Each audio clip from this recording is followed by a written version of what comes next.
Hello students, आज हम भीड़ में खोया आदमी इस पाठ को समझने वाले हैं। इसके लेखक हैं लीलाधर शर्मा पर्वतीय जी।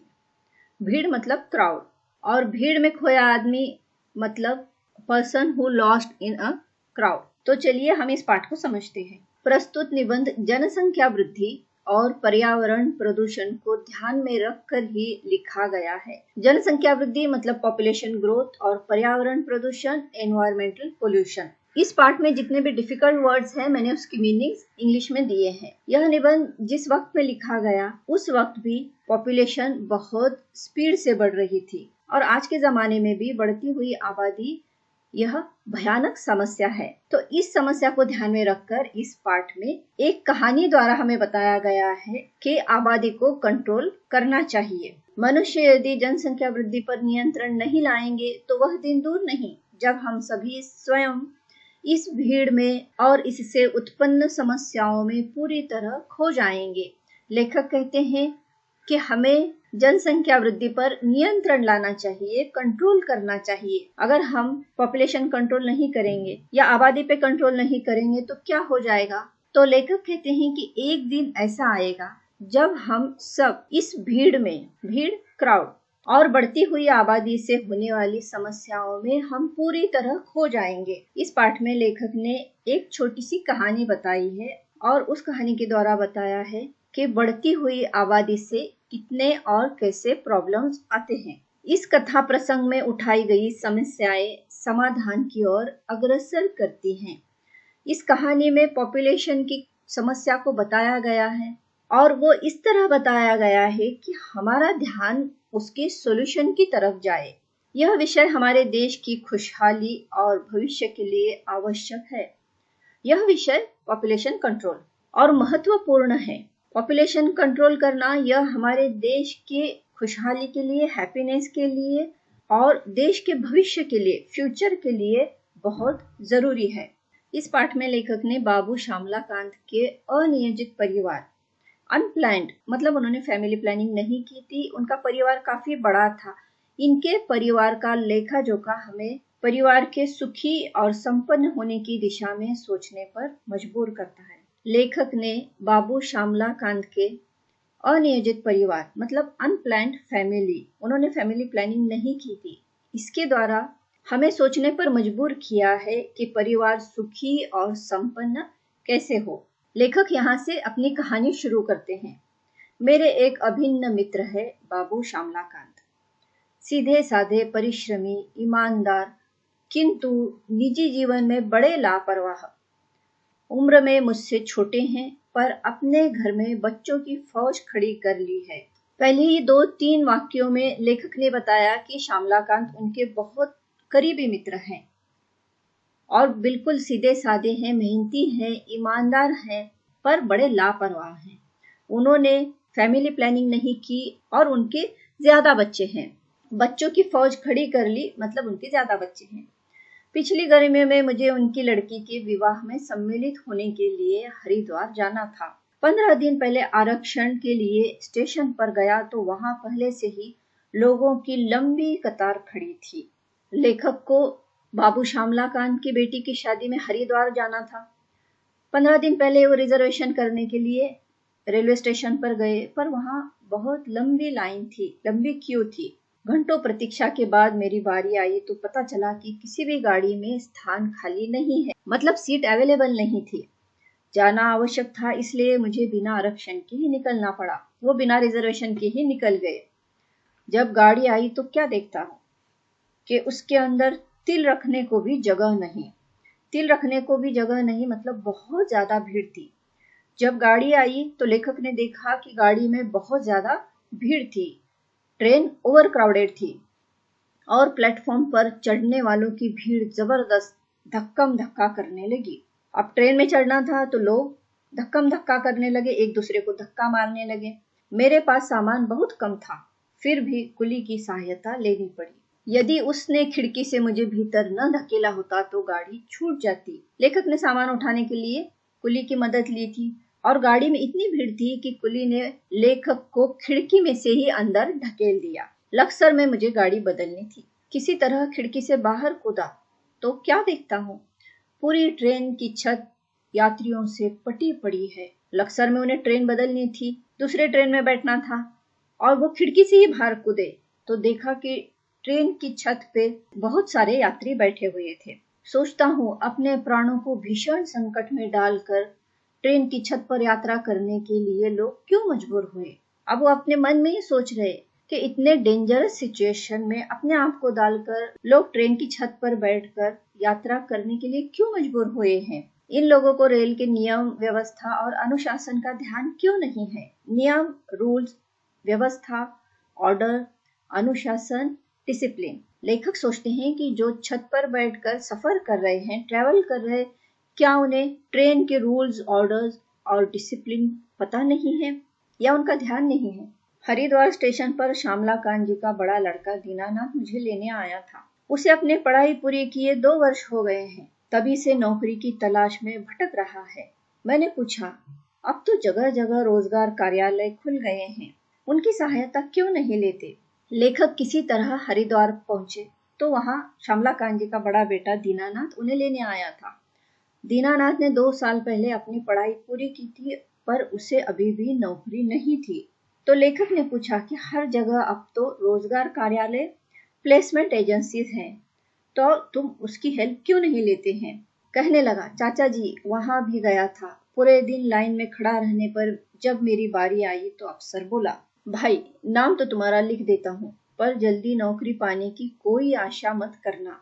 तुम्हारी योग्यता के हजारों व्यक्ति पहले से इस कार्यालय में नाम दर्ज करा चुके हैं। उसने प्लेसमेंट एजेंसी में अपना नाम लिखाया था, पर जब नाम लिखाया तो ऑफिसर बोला कि मैं तुम्हारा नाम लिख लेता हूँ, पर तुम्हारी जो क्वालिफिकेशन है, जो योग्यता है, इस क्वालिफिकेशन के हजारों लोगों ने पहले इस ऑफिस में नाम लिखाया है, रजिस्ट्रेशन कराया है। और उसने ये भी कहा कि जल्दी जॉब मिलेगी, इसकी कोई एक्सपेक्टेशन या होप नहीं रखना। इन शॉर्ट उसने कहा कि जॉब मिलने के चांसेस बहुत कम हैं। यहाँ तक लेखक ने पॉपुलेशन ग्रोथ से होने वाले 2 समस्याएं, 2 प्रॉब्लम्स बताए। एक तो उन्होंने बताया कि ट्रेन में काफी भीड़ थी, उन्हें रिजर्वेशन नहीं मिला, और दूसरा कि श्यामला कांत के बेटे को नौकरी नहीं मिल रही थी। मैं सोचने लगा, जब एक छोटे शहर का यह हाल है तो बड़े शहरों में बेरोजगारों की कितनी भीड़ भटक रही होगी।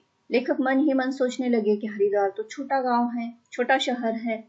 अगर छोटे शहर में जॉब का इतना प्रॉब्लम है तो बड़े शहरों में कितना प्रॉब्लम होगा। वहां कितने बेरोजगार होंगे जिन्हें काम नहीं होगा। घर पहुंचा तो छोटे से मकान में सामान की ठूसम ठास और बच्चों की भीड़ देखकर मेरा दम घुटने लगा।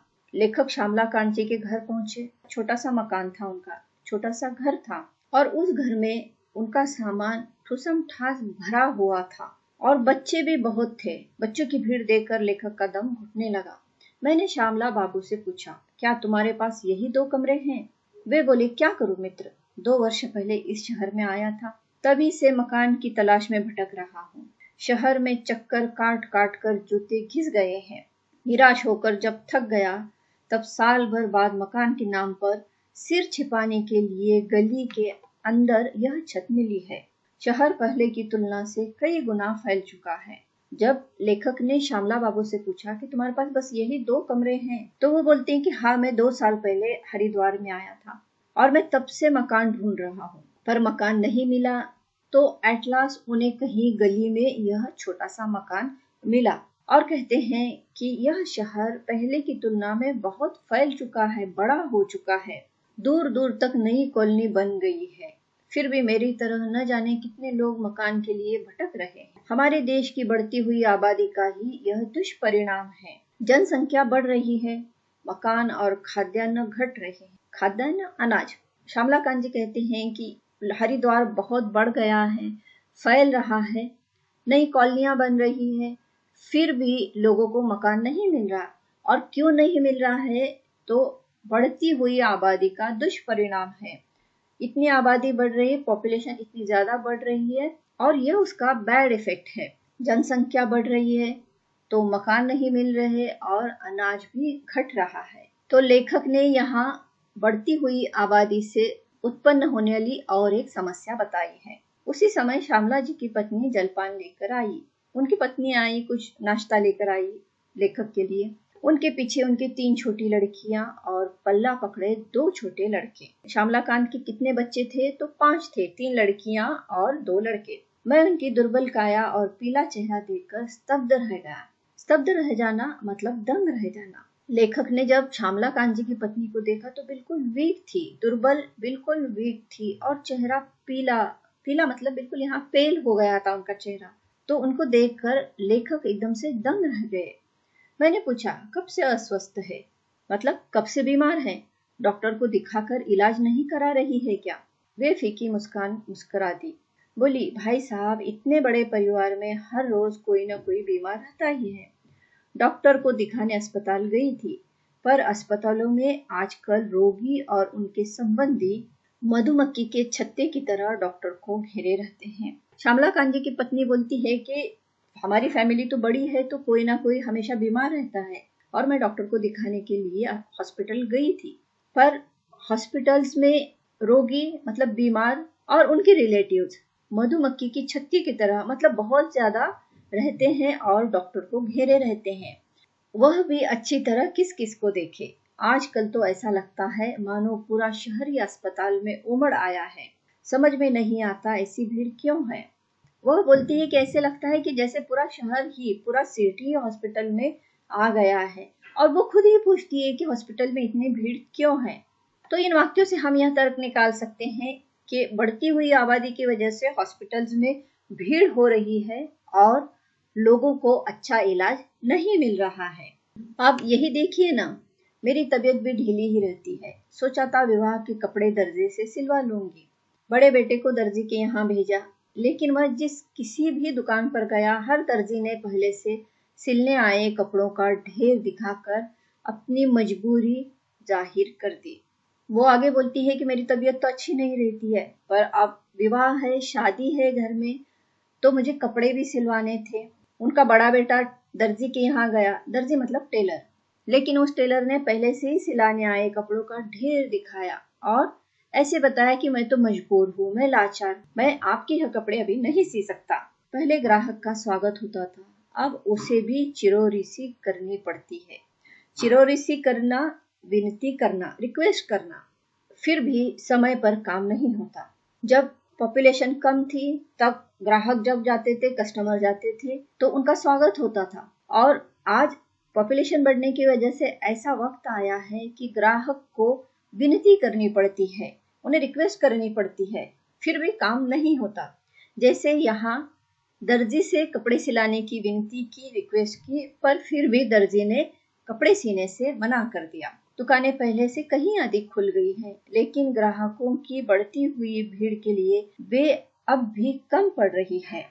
दुकानें ज्यादा खुलने के बाद भी भीड़ बहुत ज्यादा है और कस्टमर के लिए उतनी दुकानें भी अब कम पड़ रही हैं। और यह पूरा पॉपुलेशन एक्सप्लोजन या बढ़ती हुई आबादी का असर है। तभी बाहर से दूसरे बेटे सुमंत का थका हारा झुंझलाया स्वर सुनाई दिया। माँ, जल्दी से 1 कप चाय बना दो। वह लेखक से बात कर रही थी, तब तक उनके दूसरे बेटे सुमंत, उसने बाहर से आवाज दी। वो थका हुआ था, झुंझलाया हुआ आवाज था और कहा कि 1 कप चाय जल्दी बना दो। आज पूरा दिन राशन की दुकान पर लग गया। इतनी भीड़ थी कि लाइन खत्म होने को ही नहीं आती थी, फिर भी पूरा सामान नहीं मिल पाया। श्यामलाकांत जी का दूसरा बेटा सुमंत राशन की दुकान पर गया था। राशन की दुकान, ग्रोसरी शॉप, ग्रोसरी लेने गया था और आकर बोला कि वहां बहुत ज्यादा भीड़ थी। इतनी लंबी लाइन थी कि लाइन खत्म नहीं हो रही थी और जो सामान लाने गया था वो भी पूरा नहीं मिला। मैं सोचने लगा, आखिर इस सब का कारण क्या है। मोहल्ले मोहल्ले दुकानें हैं, मकान पहले से कहीं अधिक बन गए और बनते जाते हैं। रोजगार के अनेक रास्ते निकल आए हैं। रेलगाड़ियों और बसों की संख्या पहले से कहीं अधिक बढ़ गई है। चिकित्सा सुविधाओं का विस्तार हुआ है, फिर भी लोगों की आवश्यकताएं पूरी नहीं हो पा रही है। लेखक अपने मन में सोच रहे हैं कि हर गली मोहल्ले में दुकानें हैं, मकान भी पहले से बहुत ज्यादा बन रहे हैं। रोजगार मतलब इनकम के भी नए नए सोर्सेस आ रहे हैं। रेलगाड़ियां, बस, ट्रेन और बसों की भी संख्या बढ़ गई है। चिकित्सा सुविधाएं, मेडिकल फैसिलिटीज भी बढ़ी है। फिर लोगों की आवश्यकताएं, उनकी जरूरतें, उनके नीड्स क्यों पूरी नहीं हो रही है? जहां देखिए भीड़ ही भीड़ है। यह भीड़ क्यों बढ़ती जा रही है? क्या आदमी स्वयं इसके लिए उत्तरदायी नहीं है? लेखक अपने मन में ही क्वेश्चन करते हैं, सवाल पूछते हैं कि इतनी भीड़ है और ये भीड़ क्यों बढ़ रही है? क्या आदमी खुद इस भीड़ के लिए, इस बढ़ती हुई आबादी के लिए रिस्पॉन्सिबल नहीं है? तो इस बढ़ती हुई आबादी के लिए आदमी खुद जिम्मेदार है, वो रिस्पॉन्सिबल है। घर में बच्चों की भीड़ है। यह भीड़ भले ही हमें अच्छी लगती हो, लेकिन जब तक बच्चों के पालन पोषण की, रहन सहन की, शिक्षा दीक्षा की पूरी व्यवस्था न हो, यह भीड़ दुखदायी बन जाती है। किसी किसी के घर में बच्चे ज्यादा होते हैं, जैसे उनके दोस्त श्यामलाकांत जी के यहाँ 5 बच्चे थे। वो कहते हैं कि हमें हमारे घर में हमारे अपने बच्चे अच्छे लगते हैं, भले ज्यादा बच्चे हो, फिर भी वो माता पिता को हमेशा अच्छे ही लगते हैं। पर बच्चों का पालन पोषण, उनका मेंटेनेंस, रहन सहन, मूड ऑफ लिविंग, उनकी शिक्षा, पढ़ाई, सुव्यवस्था, गुड ऑर्गेनाइजेशन, अगर यह सब नहीं होता है तो यह भीड़ दुखदायी बन जाती है। क्या यह भीड़ किसी को सुहाती है? सुहाती है मतलब अच्छी लगती है क्या? क्वेश्चन कर रहे हैं वो। क्या यह भीड़ किसी को अच्छी लगती है क्या? क्या कोई स्वेच्छा से अस्वस्थ होता है? क्या कोई अपनी मर्जी से, स्वेच्छा से, अपनी मर्जी से अस्वस्थ, बीमार होता है? नहीं, स्वयं कोई बीमार नहीं होना चाहता। बीमारी कुपोषण से, गंदे और संकीर्ण मकानों के दूषित वातावरण से होती है। मैंने मीनिंग्स लिखे हैं। बीमारी मतलब डिजीज, कुपोषण माल न्यूट्रिशन, गंदे और संकीर्ण, गंदे डर्टी, संकीर्ण स्मॉल, दूषित वातावरण कंटेमिनेटेड एनवायरनमेंट। तो बीमारी कैसे होती है? तो माल न्यूट्रिशन से, कुपोषण, गंदे और छोटे घरों में जो दूषित वातावरण होता है, गंदा एनवायरनमेंट होता है या कंटेमिनेटेड एनवायरनमेंट होता है, उससे बीमार होते हैं। यदि सीमित परिवार हो, सीमित लिमिटेड छोटा परिवार हो, स्वच्छ जलवायु, क्लीन एनवायरनमेंट हो और खाने के लिए भरपूर भोजन सामग्री हो तो बीमारी से बचा जा सकता है। बीमारी से कैसे बचा जा सकता है? तो छोटी फैमिली, क्लीन एनवायरनमेंट और अच्छा खाना, अच्छा डाइट हो तो बीमारी से बचा जा सकता है। रेल बस में भीड़ का कारण भी बढ़ती हुई जनसंख्या है। देश के अनुशासन पर दुष्प्रभाव पड़ता है। अनुशासन, डिसिप्लिन, जब आबादी बढ़ती है तो देश के अनुशासन या डिसिप्लिन भी खराब हो जाता है। सड़क दुर्घटनाएं होती है। सड़क दुर्घटनाएं, रोड एक्सीडेंट्स होते हैं। सार्वजनिक स्थानों पर नियम और व्यवस्था का पालन नहीं होता। सार्वजनिक स्थान, पब्लिक प्लेस पे जो रूल्स और रेगुलेशंस फॉलो करने होते हैं वो फॉलो नहीं कर पाते हैं, क्योंकि वहां बहुत ज्यादा भीड़ होती है, ओवर क्राउडेड होता है। जैसे यहाँ एग्जाम्पल दिया है कि ट्रेन की छत पर लोग बैठकर ट्रैवल कर रहे थे, सफर कर रहे थे, तो यहाँ रेलवे के रूल्स और रेगुलेशंस फॉलो नहीं हो रहे थे। जिस काम के लिए आदमी दफ्तर, कचहरी, अस्पताल, स्टेशन आदि स्थानों पर जाता है, समय, शक्ति और धन व्यय करके भी वह कार्य सिद्ध नहीं कर पाता। आदमी अपने काम के लिए ऑफिस, कचहरी, हॉस्पिटल, स्टेशन, इन जगहों पे जाता है। वहां वह अपना टाइम, अपनी एनर्जी और पैसा देता है, पैसा खर्च करता है, पर फिर भी जिस काम के लिए वह जाता है वह काम कंप्लीट नहीं कर पाता, स्वयं भीड़ में खो जाता है। पब्लिक प्लेसेस पे इतनी भीड़ होती है कि आदमी वहां अपना काम कंप्लीट नहीं कर पाता और उस भीड़ में खुद भी खो जाता है। भीड़ में खोया आदमी शायद यह तो समझ ही जाता है कि यह बढ़ती हुई जनसंख्या का परिणाम है। जब आदमी पब्लिक प्लेस पे जाता है, देखता है काफी क्राउड है, बहुत भीड़ है, तो यह तो समझता है वो कि यह बढ़ती हुई आबादी की वजह से हो रहा है। मुझे अपने मित्र श्यामलाकांत को अब इस भीड़ का रहस्य बताने की आवश्यकता नहीं है, क्योंकि वे स्वयं इस विपदा को झेल रहे हैं। लेखक कहते हैं कि मुझे श्यामलाकांत को बताने की जरूरत नहीं है कि इतनी भीड़ क्यों है, इतनी आबादी क्यों बढ़ी हुई है, क्योंकि वो तो खुद इस तकलीफ को, बढ़ती हुई जनसंख्या के जो दुष्परिणाम है उसे वो झेल रहे हैं। ऐसा लगता है कि यदि समय रहते हमारा देश अब भी नहीं चेता मतलब जागा और श्यामला बाबू की तरह परिवार बढ़ता गया, तो वह दिन दूर नहीं जब वह स्वयं इस भीड़ में और इससे पैदा होने वाली समस्याओं में पूरी तरह खो जाएगा। लेखक कहते हैं कि हमारे देश को जागना चाहिए, मतलब देश के लोगों को जागना चाहिए।